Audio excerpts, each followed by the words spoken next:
हम मोदी जी नहीं हैं कि सबका मान बराबर है, बिल्ली और चूहा का मान बराबर नहीं हो सकता। इंडिया गठबंधन मजबूती के साथ हम लोग एकजुट हैं और नरेंद्र दामोदर दास मोदी 2024 में जाएंगे। आपके माध्यम से बताना चाहेंगे कि देश के अंदर महंगाई चरम पर है, अराजकता फैला हुआ। दो गुजराती जो सर्वोच्च पद पर हिंदुस्तान में बैठे हैं नमस्कार, आप देख रहे हैं तीसरा पक्ष न्यूज़ नेटवर्क।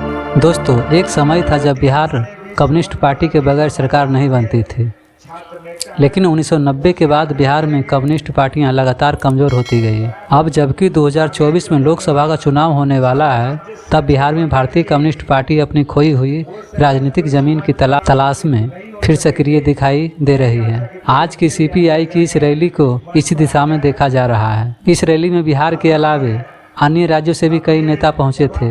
आइए इस रैली के बारे में आगे जानते हैं प्रभात कुमार पांडे जी से, जो पार्टी के राज्यकारिणी अध्यक्ष हैं। प्रभात कुमार पांडे, राज्य कार्यकारिणी सदस्य, भारतीय कम्युनिस्ट पार्टी। सर, आपके जो पार्टी है उसका मुख्य उद्देश्य क्या है सर, पहले ये बता दें। देखिए, हमारी पार्टी का मुख्य उद्देश्य है समता मूलक समाज की स्थापना करना, बराबर का सम्मान, गरीबी और अमीरी का खाई जो है उसको पाटना। यह हमारी पार्टी का मूलतः समझ है। तो सर, मेरा एक सवाल बनता है इस पर कि हमारे देश का जो 80% जनता है, ठीक है, वो पीढ़ी दर पीढ़ी सिर्फ टैक्स भर रहा है, ठीक है। ना तो उसका बच्चा आज तक आईआईटी गया है, ना आईआईएम गया है, ना उसके लिए अच्छी शिक्षा व्यवस्था किया गया है, ठीक है सर। तो क्या आप अपनी विचारधारा में इस विचारधारा को जोड़ेंगे, और यदि आपकी सरकार बनती है तो ये जो पीढ़ी है, 3 पीढ़ी से टैक्स भर रही है, क्या इसको कुछ विशेष आरक्षण दिया जा सकता है? आपने देखा बिहार के अंदर जातीय गणना हुआ, और ये सिर्फ बिहार में नहीं बल्कि पूरे देश की रोशनी देने का काम बिहार ने किया है। और जिनकी जितनी उपस्थिति है उतनी भागीदारी होनी चाहिए, ये हमारी पार्टी की भी समझ है, आम लोगों की समझ है। इसीलिए ने महागठबंधन बिहार के अंदर जातीय जनगणना के पक्ष में था, और हिंदुस्तान के अंदर तमाम राज्यों में हम मांग करते हैं उस हिसाब से उनकी भागीदारी होनी चाहिए। और ये आपको पहले कह चुके कि गरीबी और अमीरी की खाई को भरना। हम मोदी जी नहीं हैं कि सबका मान बराबर है, बिल्ली और चूहा का मान बराबर नहीं हो सकता है। हम गरीब हैं और अमीर हैं, इसको बराबर क्या, ये सिर्फ और सिर्फ भारतीय कम्युनिस्ट पार्टी के नेतृत्व वाली जो तमाम एक समझ रखने वाली पार्टियां हैं, उनके साथ मिलके ही संभव है देश के अंदर।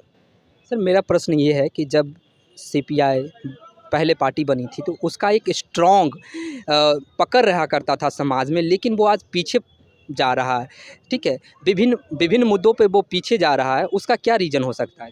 देखिए, हमारी पार्टी पीछे नहीं जा रही है, आप इस बात को ख्याल में रखें।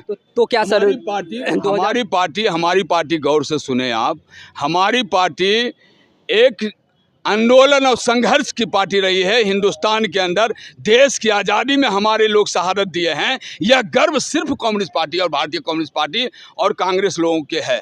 जो आज लोग हैं कहते हैं कि हम बहुत ऊंचा हो गए, ये नहीं है। वो आज आए हैं, वो ढकोसलापन कर रहे हैं, ये गलत है। हमारी पार्टी संघर्ष की पार्टी है, आंदोलन की पार्टी है, इस बात को ख्याल में रखिए। तो क्या सर 2024 के चुनाव में आपके पार्टी से लगभग कितने सीट आने के आकांक्षा? देखिए, आपको बता दें, यही तो मैसेज हम आज देना चाहे। आप देखें, खचाखच मैदान भरा हुआ था, पूरा रोड खचाखच भरा हुआ था। पटना जहाँ देखिए वहाँ झंडा लाल लाल लहर रहा था। तमाम जगहों में हम तो गए थे गर्दनी बाग के तरफ, उधर भी लाल झंडे से लोग आ रहे थे। हम हवाई अड्डा के तरफ देखे, वहाँ भी जनसैलाब लाल झंडे लेके आ रहे थे। ये मैसेज देने का काम किया कि हिंदुस्तान के अंदर, खास करके बिहार के अंदर, महागठबंधन के नेतृत्व में जो सरकार है, पूरे देश के अंदर इंडिया गठबंधन बना करके बेदखल करेंगे 2024 में नरेंद्र दामोदर दास मोदी को, उनकी गलत नीतियों को बेदखल करेंगे, जनता का राज कायम करेंगे। ये मैसेज हमने आज दिया है। मेरा एक क्वेश्चन है सर कि आप जो कहते हैं, हम भी मानते हैं कि आपके रैली में बहुत सारी जनसंख्या में लोग आते हैं, ठीक है, लेकिन सर हम देखते हैं कि ये जो जनसंख्या है, ठीक है, वो चंद रुपयों के लिए या कुछ मद के लिए वोट अपना किसी और को दे देते हैं। तो आप इसको कैसे एकजुट करेंगे जो विभिन्न विचारधाराओं में बटे हुए हैं? यह गर्व सिर्फ सीपीआई और कम्युनिस्टों को है। मेरी वोट पैसा पर नहीं जाता। मैं गर्व से कह सकता हूं कि हिंदुस्तान और खास करके बिहार के अंदर, पूरे देश के अंदर लाल झंडे वाले पैसा को नहीं देखते। हम ही हैं जो वोट जहां तय करेंगे वहां ट्रांसफर कर सकते हैं। अपना नीति, अपनी सोच के आधार पर हम वोट डालते हैं। मेरा एक प्रश्न ये भी है सर कि आपका जो पार्टी है ये जो है कभी धर्म का एजेंडा लेके नहीं चलता और उसका बहुत बड़ा नुकसान समाज में मतलब हो जाता है लोगों का। क्योंकि देखिए बीजेपी का जो पार्टी है वो धर्म के साथ चल रहा है, वो इसलिए वो ज़्यादा जीतने में सफल हो जाता है और साइंटिफिक रीजन पे आप चलते हैं, ठीक है, जिस कारण से जनता आपके इधर अग्रसर नहीं हो पा रहे हैं। ऐसा क्यों सर? ये गलत है, ये गलत है। धर्म के आधार पर वो क्षणिक दिखावा दे कर सकते हैं लेकिन वो टिकाऊ नहीं है। हमारी जो सोच है वही सबसे मजबूत सोच है और कल भी यही सोच कायम रहेगा, ये हम आपके माध्यम से बताना चाहते हैं। लेकिन सर हमारे समाज के दिमाग में जो एक कचरा भर गया हिंदू मुस्लिम का, ठीक है, वो लास्ट मोमेंट में जाकर वो हिंदू मुस्लिम में वोटों को ध्रुवीकरण कर दिया जाता है और हिंदू वोट को बीजेपी ले जाता है। उसको आप कैसे संभाल पाएंगे सर? नहीं संभव है।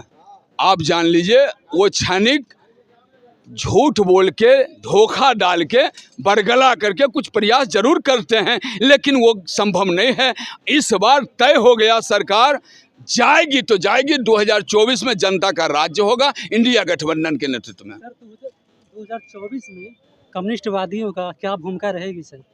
बिल्कुल मजबूती के साथ किसान, मजदूर, छात्र, नौजवान जो देश के अंदर समस्याएं हैं उसको हम गांव-गांव तक ले गए हैं। खास करके भारतीय कम्युनिस्ट पार्टी ने पिछले दिन प्रखंड मुख्यालयों पर आंदोलन किया, पूरा गांव के अंदर बीजेपी के नीतियों को फैलाया है और फिर जिला मुख्यालयों पर हमने घेराव किया है पूरे बिहार के तमाम जिलाओं में। और खास करके बिहार में आपने देखा आज जो रैली हम लोगों ने किया वो रैला था, विराट रैला। तमाम लोग बोलते, हम नहीं बोलते हैं, तमाम लोग बोलते हैं, चौक चौराहा, झुग्गी झोपड़ी जहां भी जाइए तमाम लोग चर्चा का विषय बना दिया है। बिहार के अंदर इंडिया गठबंधन और खास करके महागठबंधन एक मजबूती के साथ खड़ा है। आपने देखा मंच के माध्यम से नीतीश बाबू भी इसी मंच पर आज आए, तेजस्वी जी आए, तमाम राजनीतिक दल के लोग आए। इंडिया गठबंधन मजबूती के साथ हम लोग एकजुट हैं और नरेंद्र दामोदर दास मोदी 2024 में जाएंगे। 1990 में जो कम्युनिस्ट पार्टी थी वह कम्युनिस्ट पार्टी आज भी खड़ी है। हम कम्युनिस्ट पार्टी के लोग आज भी मजबूती के साथ हैं और बिहार के अंदर भारतीय कम्युनिस्ट पार्टी सभी लोकसभा में अपनी वोट की क्षमता रखती है। ये आपको हम बताना चाहते हैं और आप भी जानते हैं, तमाम मीडिया वाले जानते हैं, भारतीय कम्युनिस्ट पार्टी मजबूती के साथ तमाम बूथ पर, बिहार के तमाम बूथों पर अपनी मजबूती के साथ खड़ी है। लोकसभा का चुनाव होने वाला है, इस पर ये कम्युनिस्ट पार्टी बिहार में कितना सीटें पर लड़ेगी?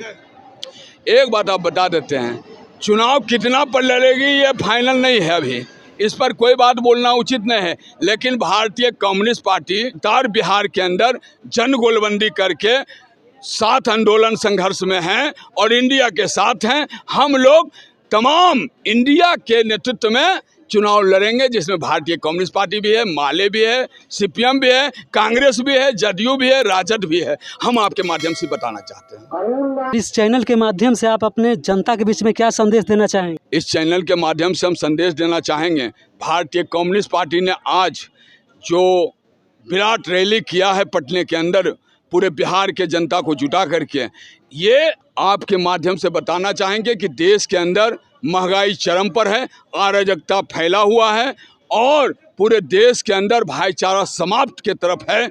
और 2 गुजराती, 2 बड़े व्यापारी पूंजीपति गुजराती के मददगार है, बल्कि वो पूरे देश के जनता के मददगार नहीं है। ये बात जनता समझ रही है। इसलिए आने वाले दिनों में 2024 में इंडिया गठबंधन के नेतृत्व में हम तमाम लोग कमर कस रखे हैं। पूरी आम जनता, किसान, मजदूर, छात्र, नौजवान, महिलाएं, अल्पसंख्यक कमर कस लिया है। 2024 को नरेंद्र दामोदर दास मोदी को सत्ता से बेदखल करेंगे, जनता का राज हिंदुस्तान में कायम होगा। सर केंद्रीय पूंजीपतियों की सरकार है?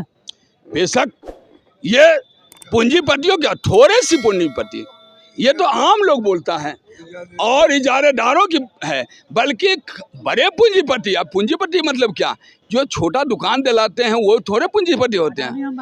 अडानी अवानी जो हम आपको बताए इशारे में, दो गुजराती जो सर्वोच्च पद पर हिंदुस्तान में बैठे हैं, प्रधानमंत्री और गृह मंत्री, ये दो हैं और वो दोनों पूरा संपत्ति हिंदुस्तान का दो पूंजीपति और इजारेदारों के घर में गिरवी रख देना चाहते हैं। यही हिंदुस्तान की जनता बर्दाश्त नहीं करेगी। बिहार सरकार ने जो कास्ट सर्वे रिपोर्ट माने जातीय जनगणना का जो वृक्ष लगाए हैं, उसमें उसको आप भविष्य के रूप में किस तरह आप देखते हैं, उसमें किस प्रकार की फल मिलने की आशा है?